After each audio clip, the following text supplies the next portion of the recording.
to the stage the director of Vaya, Akina Motosa.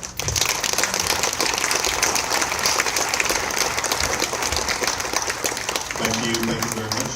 I'd just like to call out the rest of the team that's in the house. Co-producer and co-writer Robbie Thorpe, co-producer, co-writer Harriet Proman, producer Rentekile Mutobi, producer Ronnie Ateka, and executive producer Matthew Moodley. If you join me on stage, please. Thank you.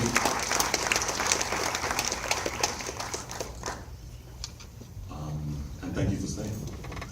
While we wait for them to come to the stage, do you want to talk a little bit about the origins of the story? Vaya is based on true stories. How did the writing come about?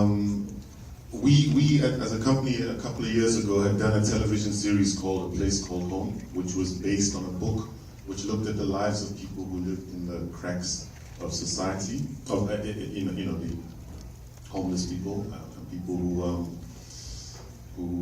live in the cracks. So we done this television series, and it was based on the lives of these guys. And one morning, Robbie, who can tell you the story better, one of the guys who were part of the book came and said, we had stolen their lives, or something to that effect. Because what had happened was the broadcaster had bought the rights to the book, which had nothing to do with us, and they obviously hadn't seen a share of the profits or whatever. So Robbie suggested to them, well, why don't we make our own movie?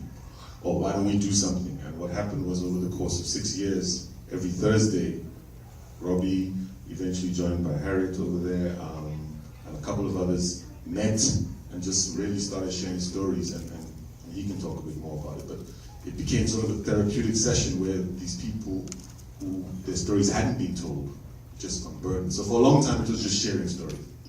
And then eventually the group got smaller, so there was about 4 people. And their stories became the basis for the film. And then the idea of sort of using, because there were so many stories, and how do you make them all work? The structure of like this sort of in and out, and that's how it came about. And they still meet every Thursday, except this Thursday, because we're here. Bobby, do you want to tell anything more about the process? You got it. Where did you shoot the film? I was shot Johannesburg and Soweto over 4 weeks last year in November, and a lot of the people you see. So the 4 guys I mentioned, they're actually in the film. The guy with glasses who's in the boot,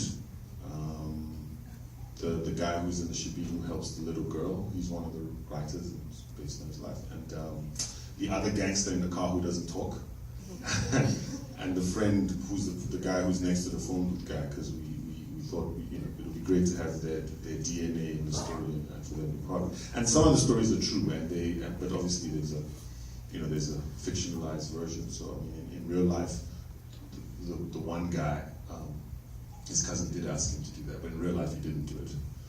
But he ran away, and that's how you become homeless on one level. But obviously, for the purposes of drama and conflict, he had to do it in the film. So I mean, that's how we sort of fiction sort of met reality in that sense. But yeah, shot in Joburg. A lot of people, it's their first films. Yeah. Have they seen the film yet? No. You all are the first. This is the first. This is the world premiere. Yeah,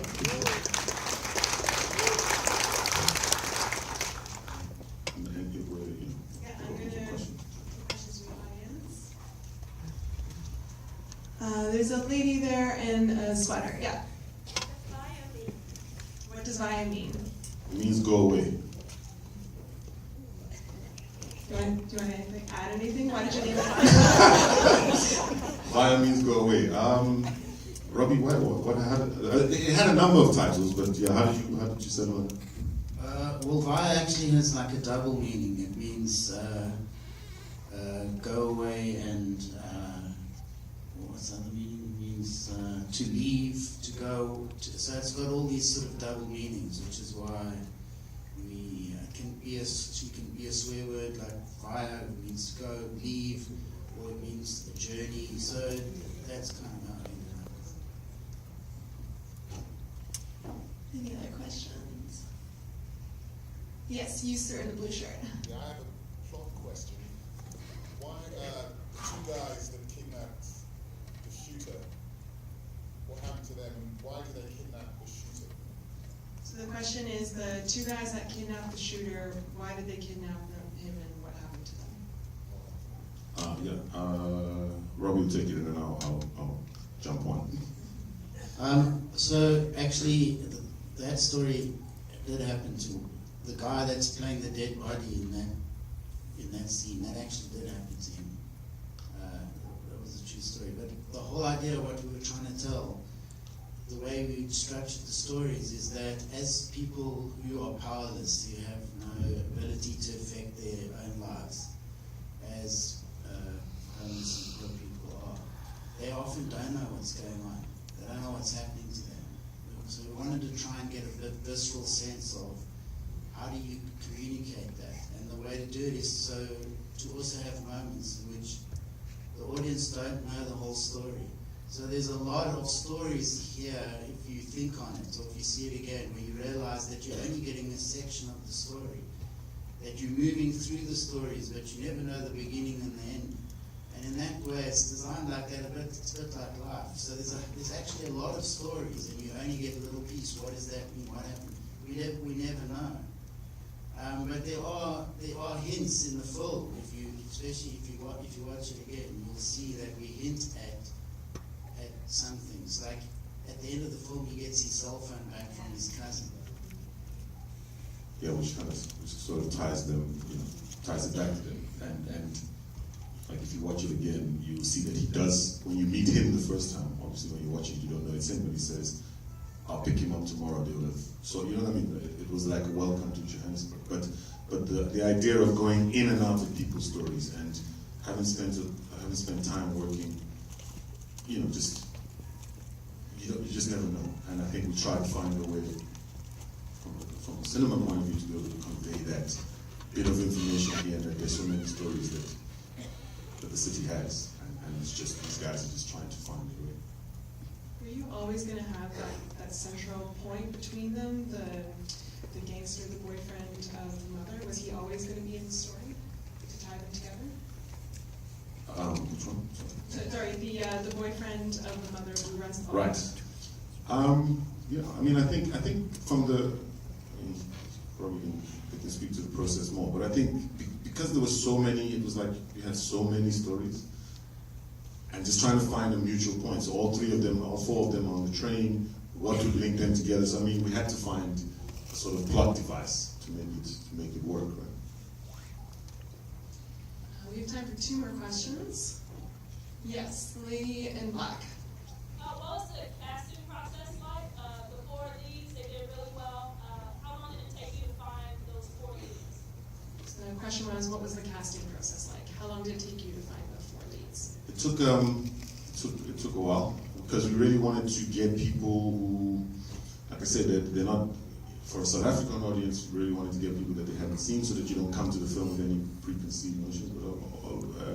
But fundamentally, we really wanted to get the authenticity. So we did a lot of open casting, open calls. I think I saw the entire of Durban, and we had a casting director, Munyin Lee, who, a great casting director, who's nominated for an Emmy, by the way, for the Roots, just saying. Good luck, Munyin. So yeah, it took a while, and lots of back and forth, just trying to get the right people. And for instance, I think the lady who played Zanele.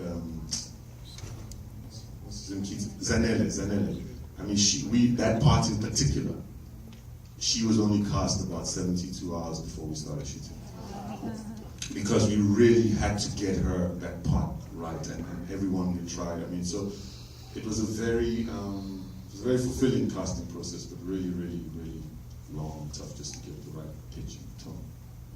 And it worked because it resonated with the audience. Absolutely. Yes, please, thank you. One more question. Yes, in the middle there with the glasses. I really enjoyed it.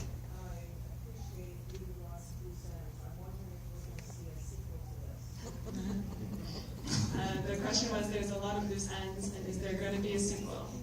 So we've still, the homeless Writers Project, as we call it, is still an ongoing venture. So we're always looking for ways to keep the guys busy with writing. So we're always coming up with new things as a book that they're busy writing. We're trying to skill the guys. I mean, they're uneducated guys, so it's quite difficult. But the project still carries on, so who knows? Might be another film, might be something else, but yeah, the project continues. To be continued. To be continued. We're out of time, but I would like to thank you, Ken, for bringing this film to Toronto. It's truly a beautiful film. Thank you very much. Thank you to all the cast and crew. And thank you for coming. Thank you very much. Thank you.